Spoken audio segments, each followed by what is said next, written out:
say more than Britain. Thank you very much, Dave. Yes, Dave, very good friend of mine, character, well-known character in East London. Always ducking and diving, always busy. Why are you the hardest man in Britain? Because I am. I've been fighting everybody, all comers. I've never ducked anyone. And they're doing a £10 million movie about my life now. And I am the hardest man in Britain, without a doubt. But I've retired now, I'm going on to better things. They're doing my life story, and I hope I'll get a lot of money out there and I can retire. Can you tell us a bit about your bare knuckle fighting? Yeah, I used to go, Derby Day a few years ago, 75, 76 and 77, fighting gypsies at Derby Day. And funny enough, this place where we're sitting now is a big out there. I used to fight bare knuckles out there. Just fight anyone who wants to have a fight for money. People call me an animal. I don't think you're an animal fighting another big powerful guy for a few quid. You're not interfering with anyone, the public, we're leaving them alone, we're fighting people who want to fight. Dave, I tell you. And then from there we went on to licence fighting, what you call where the public could come and watch, but then you had to wear gloves because the thing is the police would nick you. That makes you a star, mate. So what we've done, I used to fight top of the bill on these unlicensed shows, and that's where I got to know Dave, because he used to fight on the same bills. And I'll tell you, the last fight I had was at Woodford. I fought a big, powerful guy at Woodford, 6'7", 24 stone. And I was sitting in the dressing room. And that's when I met Dave. He come in, all his nose bleeding, and he was shouting and I said, what's the matter with you? He said, well, I can't understand this. He said, I just had a fight with a geezer. I know the geezer, kicked him up the knackers. He said, I got disqualified then. Well, what's it all about? I said, I don't know. I said, if he disqualifies me, I'll kill him stone dead. You know, that's what I mean. See, we're characters. I mean, I don't know what people say about us. We're characters, you know. There's a lot of film work, Dave. And I'm getting into film work. We do what we have to do for a few quid. Tell us how you started fighting. Well, I started fighting because I think I was about 2 months old. Someone nicked me ball. No, I was, my father died when I was 4. And what happened was, it's like everything else. My mother was beautiful, 26 with 5 kids. And what happened, my stepfather slipped in, married my mum. He wanted me mum, but he didn't want the booby prizes, the kids. So he broke my jaw when I was 5, put me in hospital, broke my leg when I was about 11, just an horrible bully. And then all of a sudden I looked around one day, and I was 17. And I looked at my stepfather and I thought, I'll fucking give him who's the governor. And then he fucked up, and I ain't seen him since. But if I said that I wouldn't hit him when he's 63 years old, but I'll tell him where he went wrong. So I think I'm fucking all there for him. What else do you get up to apart from fighting? Well, you know, duck and dive, do a bit of debt collecting, mine a few people, mine a few clubs. And I'll just you know, do what I have to do to get a living.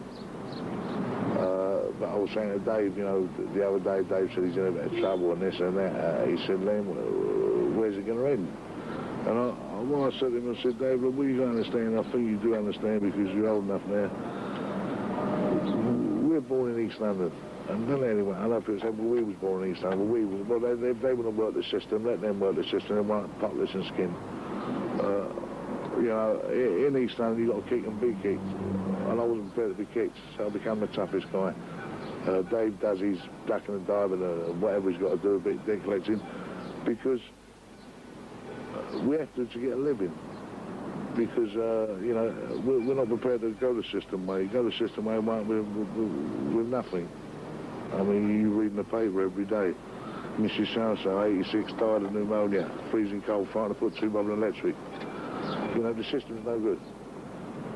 And, if you're in our sort of life, you meet a certain, you surround yourself with a certain type of people, and you get more opportunities to do that. Yeah. I mean, you'd do it if you had the opportunities and the amount of money that's involved. You'd do the debt collecting if you had the opportunities. It's just that we get more opportunity than everybody else because of who we're supposed to be or what, like Lenny, who you are. You get offers all the time. You get opportunities to go out and earn this money. It's not that we run around looking for it. No. It's people approach you all the time to do things. So that ends up your way of life, if you want it or not. But 9 out of 10, we don't want it, Dave, do we? No, mate, not at all. We don't want it. I mean, funny enough, I'm sitting here talking to you now, and I had to make the meet early with you people because I've got to meet at 2 o'clock. I'm going down to London Airport because someone owes someone 150,000 and they ain't going to pay. So I'll go and talk to these people and I've got to go and get the money off them. How are you going to do that? Well, we'll talk to them first, and then if they don't pay up, we'll... but they usually pay, funny enough. but you know, but the thing is, it's nice when my film goes and we get out a few quid, it's nice to pick the phone and say, no, I'm not interested. You know what I mean? But we do our thing, what we got to do to get a living. Have you ever seen Lenny fight? Yeah, mate, a lot. Can you tell us about his more colourful fights? They're all colourful fights. There ain't one better than the other. Every single one. He's the poor man's a lunatic. You should feel sorry for him, really. You can't help what he does. He's half man, half bear, I think. Thank you very much, Dave. I mean, there's a compliment coming from another East Ender. You know, if he come from St John's Wood and said that, I think he was taking the piss because he wouldn't know. He don't know our way of life. But he balled under the same stone. Tell us about a couple of your fights. Well, I had a bare knuckle fight with a guy. This is not our license, it's a bare knuckle fight. Funny enough, we had it in here. There's a guy peeping around the corner there, he promoted it. We had our license fight in here where anything goes. But what happened was, I slung the first right hand, I caught him right high on the forehead and broke my hand. And then I let him left hook and he went over. Remember, it's an all-in fight, so I laid on top of him, but I can't hit him no more. I broke this hand and broke this thumb. So I bent over and I took a liberty, really, I suppose, about half his ear off, his bottom lip, and then bit his throat out. But I won the prize. He went to hospital, and he said to me, you know, when he came out of hospital, well, tell the truth, he didn't. He came out of hospital and he thought I went too strong, so he got a gun. And a pal of mine borrowed the car at the time. And I said, they'd be a bit slippery, there's someone flying about with a gun. So I said, I'm going to go around the corner. He got out of the motor, blew his leg off from the knee, thought it was me.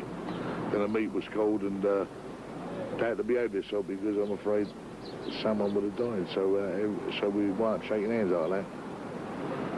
Well, I've had some terrible, you know, fights. But that's the way it is, that's the way it goes, isn't it? Do you enjoy it? I don't so much enjoy it. Whatever I do for money. So I suppose, really, thank you, Dave. So I suppose, in the old days, people like us would be called gunslingers. You know, because whatever we do for money.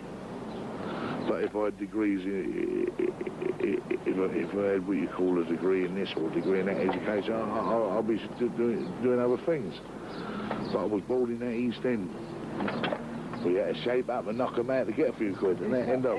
Everybody's gifted at something. I mean, I'd prefer to be gifted at a computer operator or something. It's just that a man can have a row and that's it. You understand? I mean, he's the best fighter, but the best, and that's his gift. So whether you want to or not, that's what you're best at. That's what you've got to go and do. You know, you don't choose. You don't turn into a fighter. You're born one. You know, that's right. And that's what he is. It's in there. It comes from in there. It don't come from being shown or being taught. It's in there. Yeah, a couple of times. It's in there. You know. And as Dave said, you know, Dave's had a couple of bits of trouble and he's phoned me up, and I've made one with Dave. But I'll give the kid a bit of credit. You know, he's a lot younger than me. He's game. He's as game as a beagle, and that's what it's all about. He's as game as a beagle, and he'd die with you. If you had the chance to plan your career out again, would you do it differently? No, I wouldn't change my life the way I'll stick to it. The only thing is, I wouldn't let people use me so much. You know, I mean, in the early days, people would phone me up, they're in trouble, I'm there. You know, where what I should have done was, instead of going and having murders and tear-ups for nothing, I'd have gone, hold up, that's got to come to so-and-so. It's only as I got a little bit older that I started saying, well, hold up now, say to people, it cost you so-and-so. You know, if a debt collector, I have to have money up front and I'd be paid. Wherever I go, I won't do nothing for nothing. A lot of people, they're not friends of ours, but they consider themselves friends of yours, you know what I'm saying? I mean, they bounce your name about as if they're like right good pals, and, you know, and I forgot most of their names, I don't even know who they are, but they talk to people as if, oh, Dave and Lenny, you know, I mean, fucking right good mates of mine, you know, they'd do anything with me. So they're carrying around this illusion of 100% right. They're right in there with you, you understand? I mean, but they ain't. They're not, and they're the users. They're the ones that you end up getting nicked for and things like that. Like nothing people. You know, nonsense people. 100% right. He is so right, you know, he's 100% right. Okay, cut. Reload. Training. I'll do weights, bit of bag work, and I always keep my hand in, you know, have a little spar about and fiddle about. You know, that's right, thanks Dave. Come down to the gym sometimes, I mean, there's all the chaps and all these young fit boys, I mean, all the pros and the unlicensed boys, like little waists and big chests, and I really think they're the business. He comes in with his fucking kit on and he stands in the gym and he goes, well, who's going to spar with me then? Everyone's going, fuck that. You know, he'll turn away. Yeah, I'll train, me and Dave train about 2 or 3 times a week, you know, up the club. He keeps himself well. As I said to him, Dave, you got to keep well because all these up-and-coming youngsters keep fancying the job. As the years go on, they look at you and they fancy the job. So what you do, you train mentally, instead of being 41, you're 31. I mean, that's how I think. And he's the same, you know. Hard men, I ain't a lot of hard men around now. It's just, you get these young kids that are like 16, 17, 18 with a chiv, and they're running around, they're not frightened of anyone, you know, they'd be prepared to... You know, you really got to have your wits about you now. It's these young'uns, mate. See, the young'uns today, they got no respect. See, they ain't got no respect. The trouble is, see, they're putting shit out their nose, shit in their veins, and they really don't give a monkey's who you are. You know, they don't know where they're coming or going, they don't know what day it is, and they're dangerous. They're dangerous because they've got no respect. I mean, you read in the paper, you know, all these old girls and old boys getting mugged. I mean, you saw on the news the other night, that young girl being stabbed in the mouth or whatever. I mean, let's be fair, you know, people who do that, they're off their nuts, and they're drugged up, you know, because the kids, they're doing it for tuppence. They don't care, because they're out there nuts. When we was younger, I mean, we see an old girl walking along with a shopping bag or something, I'd say to them, or a few pals, oh, it's Mrs. So-and-so. Hello, Mrs. So-and-so. Can we help you with your bag? And that's no cobblers. Anyone our age will tell you. And we'll help Mrs. So-and-so at the door with the bag. And if we got tuppence, we'll be well pleased. We got the elbow, we'd still say, okay, Mrs. So-and-so. It was the way we was brought up. But the kids today, they go, zoom up the Uta, zoom in there, and don't care. Drugs, because we've worked the clubs, I mean, it's helped us out a lot, because you see it all the time, I mean, you know what drugs can do and things, so it helps us out not to take it, you understand? Anyone that's on it, we've got the edge over them because we're straight. Not much, we know the game. And it helps you out to keep off the gear by looking at everybody on it. If I'm on the door of a club, I don't give, well, I might give them half inch, I'll give them half inch, but I'll tell you once and that's it. They'll take your head right off, because the thing is, these young kids, you show them kindness, they'll take kindness for weakness. Yeah. Nice people, you can show nice people kindness, they'll go, when you walk away, isn't he a nice guy? You show a mug or these dangerous little kids kindness, they go, is he don't seem that strong, he ain't really that strong, is he? So with the kids, I mean, the other week down a club, someone's glassed someone. I didn't say to the kid, why did you glass him? I took his head right off. Because what right did he have to stick a glass in someone's face? Anyway, when we worked it all out and we parted them, and anyway, I knocked the guy out while he was unconscious. I said to one of the glass, why did he glass you? Well, because I'm going out with his girl that he used to go out with 3 years ago. And that's stupid. That gives one right down there. And the thing is, you're a job, you're a policeman in a nightclub. In a nightclub, there's no old Bill in there, you are the policeman. That's right. And you go and do what you think is right. Like, I'm going to prison now for giving cocaine dealers a plump. What the fuck am I supposed to do? I'm in there to sort of to stop it, and when you do stop it, you get nipped. I mean, the amount of time the old Bill have been around to see him because he's given someone to come out, ain't for nothing, that's just right. Walk around and bully the geezer because you can have a row. Don't mean say you're a bully. That's right, 100% right. You use it in the right text. You're a policeman in a nightclub. He is. What is it? You still command quite a lot of respect from people. I mean, you say that the youngsters don't give you any respect, but I mean, I've seen differently. Can you just tell us why you think that is? Oh no. What I meant earlier was the youngsters show no respect. I'm talking about they show no respect to yourself, or no respect for themselves. They got no respect towards the old people. That they show me respect. Why do they show me respect? They show me respect because they're frightened of me. They show me respect because if they don't show me respect, I will unload them. And I ain't a bully, because a bully is someone who picks and chooses. I don't pick and choose anyone. I fight the world. That's the difference. I fight King Kong. And as my friend said, I'm going to have to prove they're doing a £10 million movie about me. I've done all my proving years ago. But see, with the youngsters, as my mate said, if they ain't got a knife on them, they feel naked. Tell us, have you ever lost a fight? Never. On the cobbles. I'm telling you, I've never lost a fight on the cobbles. Because why am I, as we said earlier, it comes from in there. There's so much hate in there when I fight. There's hate, and it hurts inside. It hurts me. There's so much hate inside me. Because I don't dig anybody out. I've got no reason to dig anyone out. I've got my reputation. They're making a film of me. So now I'm 41. When this comes out, I'm 42. So I've got no reason to dig anyone out. I've got my reputation to do a £10 million movie. But people come to me pissed and I fancy the job. Well, I'll take their heads right off. Why should they dig me out? I suppose really it's like the old years ago, the old gunslinger days. They want your reputation. But I train 4 or 5 times a week now, and you know, if they want my reputation, they got to die for it. And if they fancy the job, afterwards they think they've been to hell and back. Do you ever lose your temper? No, always try and be very polite. Truthfully, believe it or not, always try and be polite. It might be, my pal said to me a long time ago, I mean, Dave's also said this to me. I said, well, I don't think so, Dave. You know, a couple of people said this. People said, Len, you bring a lot on yourself. I said, well, why do you do that? He said, well, I've seen you when you were talking to people. You talk very nice. Mate, if there's a trouble in the club, I go, excuse me, now listen, you mustn't do that. He said, now, you do that, I think, psychology, Len, you're trying to draw them in. You're drawing them in. He said, because a couple of times I said, look, you mustn't do that because, you know, this and that, and they go, who are you? And I go, boom, I broke their jaw. Where another time I could have gone in and gone, Rrr! And then they go, oh. So there's 2 ways you can graft. See, all depends how I am on the day. I mean, sometimes I go in and talk nice and they say something, I'll take the head off. Another time I'll growl and they don't say nothing.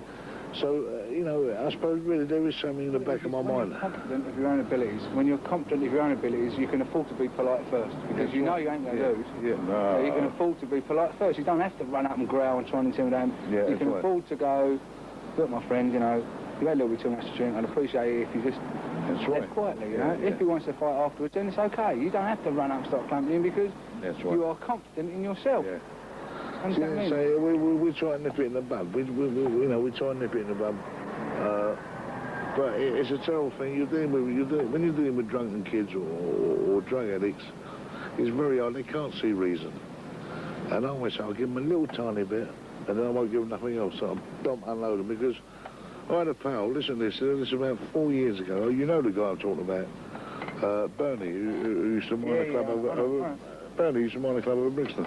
When I worked with a guy, this guy, not a bad guy, and he said to me, another job come up and people asked me to go somewhere else, and it was more money, so I went somewhere else. Anyway, this guy, he was working on the door about 4 or 5 weeks later after I left, and he got hold of a skinny kid, must have weighed about 8 stone, and he's pushed the skinny kid out of the club. Anyway, he went home that night, he parked his car in the garage, as he's turned around, he's saying, there we go, and put 3 bullets in his head, no, 2 in his head and 1 in his cheekbone, blew his head right off.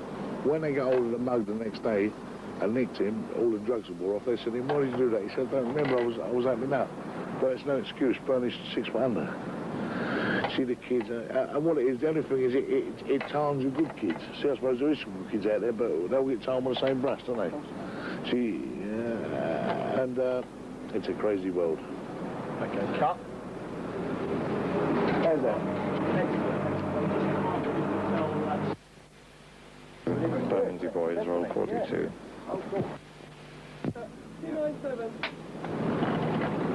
Tell us about the fight, the one colourful fights. Tell me about the short fight. Well, you know, I've had some good fights. I've had a lot of good fights. I mean, I fought the Irishman in London for a lot of money. I fought the Irishman in Scotland. I fought all around East London and South London. I fought everyone that wanted to fight. The most publicised fight was short, I think, yeah. Oh yeah, Roy was the most publicised fight. now I've retired now I'm on to other things. I'm getting into this film world. I think, you know, because everyone seems to be getting in it. He's been in a film. Well, he's an actor now, isn't he? Every time you see him, he's in a film. Tell us about the one of the more colourful fights. Well, I'll give you an example. I'll give you an example about the most colourful fight. I was minding the club one day, and I had a fight with a little steak firm. You remember that, Kenny? That steak firm. It was 18-handed. I put 9 in hospital, and 9 ran away. They banged me up with a nick, and they said, Lenny, we can't nick you, we got to send it to DPP, come back in 3 weeks. I went back in 3 weeks' time, and in other words, the DPP said, there is no way we can nick one man from the fight of 18, he'll be laughed at a call. Anyway, I was on the door a fortnight after that, and a rat, I still don't know his name today, a rat, this is through witnesses, telling me he got off a motorbike with a crash helmet on, crept up to the door, with a double-barrel shotgun, and shot me in the back. And I had about 3,000 stitches, just funny enough, shot me up the arse, blew half my arse off. So what I'd done, you know, people say, "Cool, you know, I just don't mean that." I chased the guy. We were like, I've just been shot. You couldn't run all that fast. So I chased the guy. He got on his motorbike and went out the road and stepped away. And you know, that's one of me. One of the most exciting things that's ever happened to me. Then another time I come home from a club, you know, minding the club, and I pulled up in the car, and I got out of the car, drove past me, and they shot me in the back and all. But I always say these people who shoot people in the back, I think they're cowards, because the thing is, you know, I like a man to come out and say, Lenny, I've got the hump with you. Come and let's have a fight. And then I've got a respect in the world room. And then after the fight, I'll go to the hospital and take my prison up. You know, because I'd have all the respect in the world room. But all these cowards who shoot people in the back, I ain't no time for them, because my little baby could shoot someone in the back. I just tell him where to shoot and where to put his finger. If you live this way, you put yourself on offer. You target yourself for people to do that. You know, you might as well walk around with a big target on you. You know what I mean? You're walking around waiting for someone to have a pop at you for it. Of course you are. Yeah, well, you're the same, Dave. We're all the same. See, it's not a point you're waiting for them to have a pop, yeah? No, they can't. They're going to come. They want to get an ambulance off, I suppose, isn't it? It's like going back to something I said before, the old cowboy days, isn't it? You get the young gunslinger wants to get a reputation. So, you have the same barrister, so right? Oh, yeah, we've got the same Imes. Yeah. Very good, the best. He's absolutely the governor. You know, in that game, he's top man. Well, funny enough, my friend, don't want to talk about it, but I mean, he's up court tomorrow. But if there's any justice in this world, he'll walk out of it, because, you know, it was a misunderstanding, and I think he's innocent. I mean, I'm bound to say that, but what I've heard through the grapevine is about another dozen people think the same. And if there's justice in this world, he'll walk out of it tomorrow. Please God. And, you know, but our way of life, you know, I wouldn't it's good to be, but put it this way, I wouldn't recommend it to anybody. Like my son and my daughter, my son's 19, my daughter's 18, I wouldn't recommend. I mean, they go to work and I love them, you know, and they're not my way of life. That's how my wife, they're very polite and very nice. I mean, don't get me wrong, I'm polite and nice, but they're not my way of life. They've been brought up to be lovely, beautiful children. It's like him, he wouldn't want his kids to be flying about the West End or doing what, you know, what he done. You don't want your family to do what you do. What happens here is, because you've done it, because you've lived that way of life and you know the pitfalls, your kids are going to have a better upbringing than, say, some private school, because you know the pitfalls. You can keep them away from it and all that. So they're getting like good tuition from indoors. You understand what I mean? Like that. So you can get the most educated person in the world, a top professor or a top doctor, and you take them to a club or a pub, and you say, how do you feel? You go, oh, it's quite nice in there. I ain't got a clue. You know what? They're not street boys. We can walk in a club or a pub and go, phew. There'll be murders in a minute. How do you know? You smell it. The atmosphere. Right, Dave? It's atmosphere. It's what you call street sense. You go, phew, there's going to be murders in a minute. How do you know? Well, you know. it's instinct. It's there and there. All these weird kids, all these punk rockers and really weird kids, you ever go and find out what sort of parents they've got? They're all doctors and lawyers and they've all been to public school. They're not like normal people. The real shit in this world, their parents are what you would call the upper crust, do you understand what I mean? Unless they turn bad. And you get a mum and dad like, say that's your fucking dad. There's no way you're going to go out with orange 12 earrings in your nose and all that. Your dad, he ain't going to let his kids go out like that. Well, Larry, but see, he's right. See, Stonebridge kids. I mean, I was with a kid last week. Had a pair of drawers on, and she had like, a pair of bras all studs on them, and she had orange and green and mauve hair, and funny glasses on. And I went, come on, I said, your mum and dad know you're like that? She went, my dad's a doctor, and then my mum's this, like Stonebridge people come from Hampstead. See, I think that they turn that way, just rebellious against their parents. Where, see, where we've had the bad life in this world, you know, we guide our children different, you know, and my kids, please God, would never ever turn out the way I'll turn out. But don't get me wrong, I think I'm a smashing guy now, because now I can see where I'm going, and that's the way I want to go. I've been told you're a bit of a sex symbol in the West End. Thank you very much. Funny enough, a lot of people went on like Tom Cruise. But, you know, no, a lot of people say, you know... Other people attract ladies, don't they? That's what funny enough, I suppose I've got that menacing place, I don't know. No, mate, you look quite cuddly, really. Well, funny enough, I think I'm cuddly. I mean, I shouldn't really be talking about cuddling, so we'll be talking about two different things. But, yeah, I mean, I'm a character, and that's it. My son. Cut. How's that, all right? Excellent.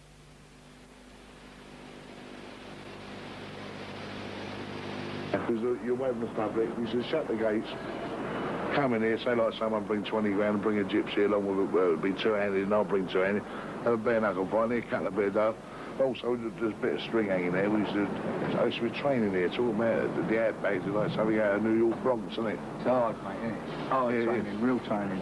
This is what it's all about, and, you know, this is what it's all about, hard training. What sort of training did you do then? Well, I used to get up at 6 in the morning, go for a 6-mile run. See, people, they don't know all this. They just think you went in there to bare knuckle fight.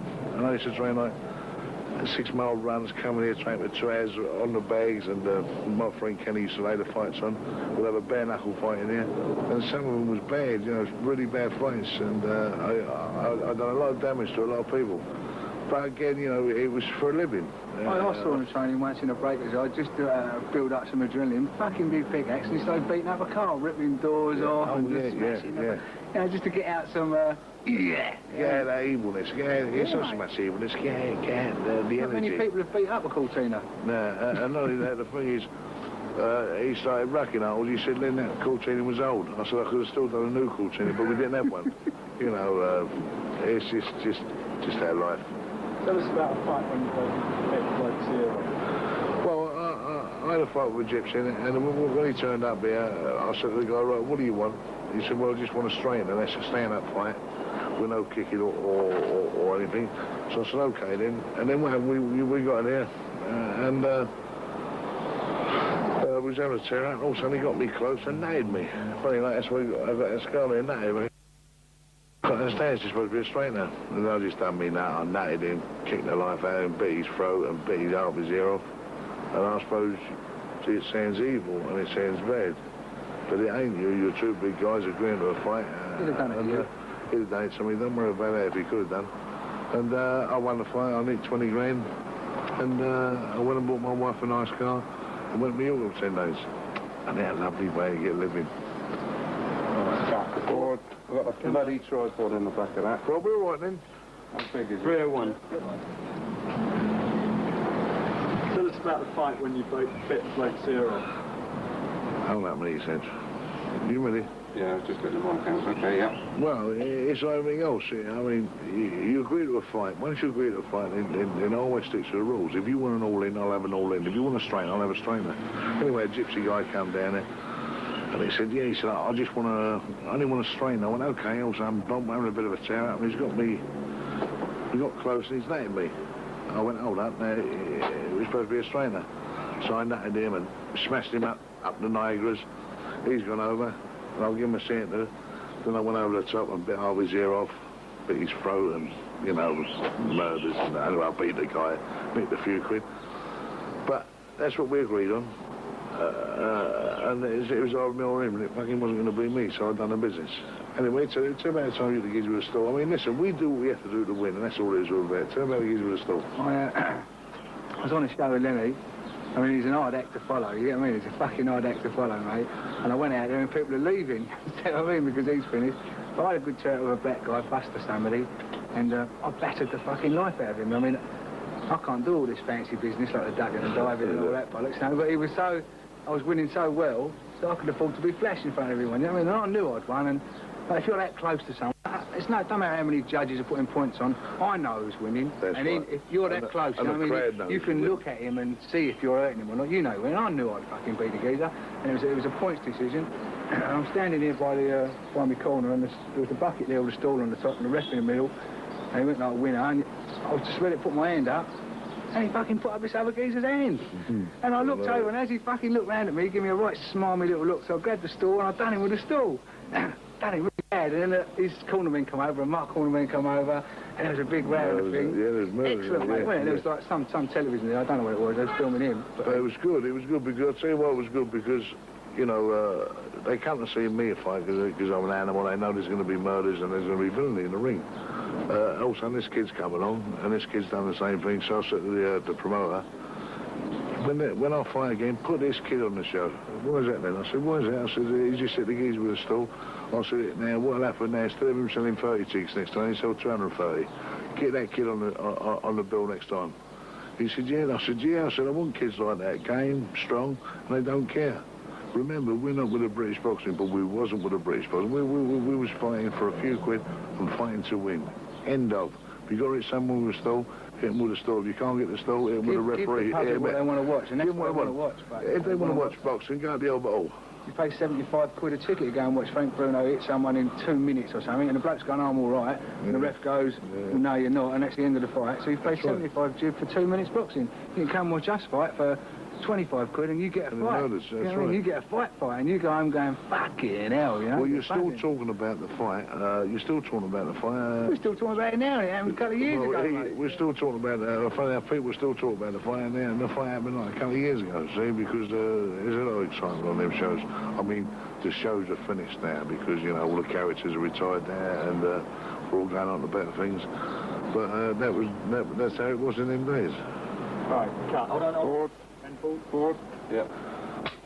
302.